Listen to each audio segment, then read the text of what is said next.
जय हिंद दोस्तों, आप सभी का स्वागत है आपके अपने सैनिक वेलफेयर यूट्यूब चैनल में।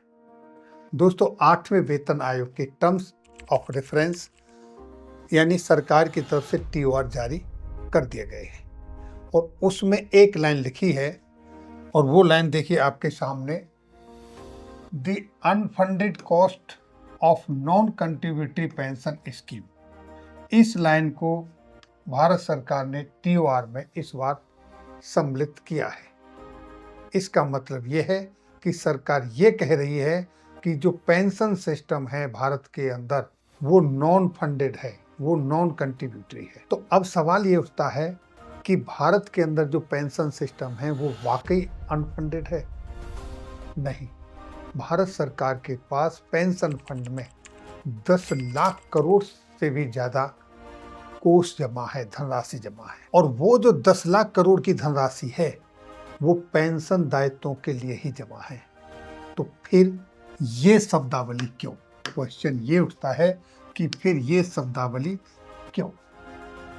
क्या कहीं कोई खिचड़ी पक रही है या कोई दूसरी मंशा है जो कि इस तरह की शब्दावली को टीओआर में सम्मिलित किया गया है? साथियों, ये कोई भाषाई गलती नहीं है, ये सरकार की सोच में बदलाव का संकेत है। क्योंकि अब सरकार पेंशनर्स को राइटफुल बेनिफिशियरी नहीं बल्कि फिस्कल बोझ की तरह पेश कर रही है। इसीलिए All India Defence Employees Federation और National Coordination Committee of Pensioners Association की तरफ से इसके अगेंस्ट में विरोध अपना दर्ज कराया गया है। उन्होंने इस पर कंसर्न जाहिर किया है और उनकी तरफ से माननीय वित्त मंत्री जी को लेटर भी लिखा है। और इन संगठनों का मानना है कि सरकार जो 10 लाख करोड़ का पेंशन फंड है उसको कहीं दूसरी तरफ इस्तेमाल करने का प्लान कर रही है, या उनकी ऐसी मंशा है, या फिर भविष्य में पेंशन रिवीजन को रोकने का माहौल तैयार किया जा रहा है।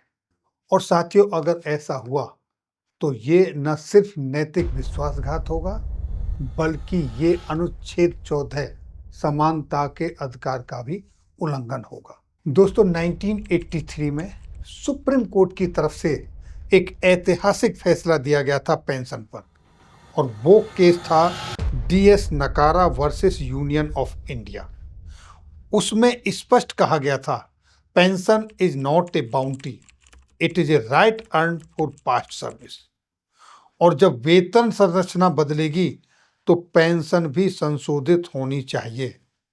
यानी कि सरकार पेंशन रिवीजन, पेंशन संशोधन से मुंह नहीं मोड़ सकती।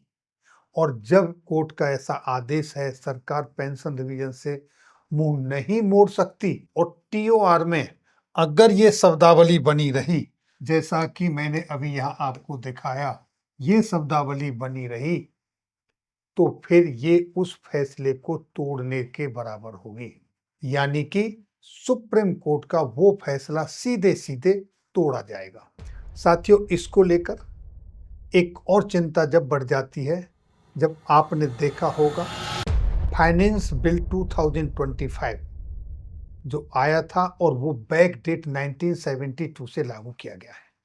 उस बिल को लेकर कई रिटायर्ड अधिकारियों का मानना यह है कि इस बिल से जुडिशियली प्रोटेक्टेड पेंशन राइट्स को कमजोर करने का कदम उठाया गया है। यानी कि इससे भविष्य में पेंशन का रिवीजन और उसे डिले करने की गुंजाइश बढ़ जाती है। और अगर ऐसा होता है तो केंद्रीय कर्मचारियों, करोड़ों पेंशनरों को जो आज पेंशन पर जीवित हैं, उनके साथ धोखा होगा, नाइंसाफी होगी। और पेंशनरों के साथ साथ जो आज सेवारत कर्मचारी हैं उनका भी सरकार से भरोसा उठ जाएगा। तो दोस्तों, इस संदर्भ में national Coordination Committee of Pensioners Association की तरफ से 4 स्पष्ट मांगे रखी गई हैं। और वो मांगे इस तरीके से हैं पेंशनर्स के लिए जो टीओआर जारी हुए हैं उनको लेकर कि नंबर 1, टीओआर से अनफंडेड नॉन कंट्रीब्यूटरी शब्द हटाए जाएं। पेंशनरों को आयोग की सभी चर्चाओं में शामिल किया जाए। 10 लाख करोड़ के पेंशन कोष को सुरक्षित रखा जाए, केवल पेंशन भुगतान में इस्तेमाल हो। और फाइनेंस एक्ट 2025 की विवादित धाराएं रद्द की जाएं, क्योंकि पेंशन कोई दया नहीं, ये डिफर्ड सैलरी है। ऐसा कहा है, पेंशन कोई दया नहीं है सरकार की पेंशनर्स के ऊपर, ये पेंशनर्स की डिफर्ड सैलरी है, जो कि पेंशनर ने सेवा के बदले अर्जित की है। और ये पेंशनर्स नहीं, सुप्रीम कोर्ट अपने डीएस नकारा कोर्ट केस में कह चुका है। जो अपना उसने वर्डिक्ट दिया है उसमें सुप्रीम कोर्ट ये कह चुका है। तो साथियों, पेंशनर वो लोग हैं जिन्होंने अपने जीवन का वो गोल्डन बहुमूल्य समय दिया है जो कभी लौट के वापस नहीं आ सकता, और उसके बदले उनको पेंशन देने का प्रोविजन रहा है। पेंशनरों को बोझ ना समझा जाए, उनके साथ इस तरह की नाइंसाफी ना हो। जो टीओआर निकले हैं और जो पे कमीशन आ रहा है उसमें ये जो आशंकाएं हो रही हैं और जो संस्थाएं ये मुद्दे उठा रही हैं, गवर्नमेंट को खुल के इनकी बात करनी चाहिए। और दोस्तों, अंत में सरकार से सिर्फ यही अपील है कि टीओआर के अंदर जो ऑब्जेक्शनेबल शब्दावली है उसे हटाकर पेंशनरों की गरिमा बढ़ाएं। और जो all India defence employees federation की तरफ से मांग की गई है कि 8वें वेतन आयोग को इफेक्टिव किस डेट से होगा उसको मेंशन करें। और अगर आप लोग इससे सहमत हैं तो वीडियो को ज़्यादा से ज़्यादा शेयर करें और अपने बहुमूल्य कमेंट्स अवश्य दें। अंत में फिर मिलेंगे आपके वेलफेयर से जुड़ी किसी अन्य जानकारी के साथ किसी अगली वीडियो में। तब तक के लिए जय हिंद, जय भारत।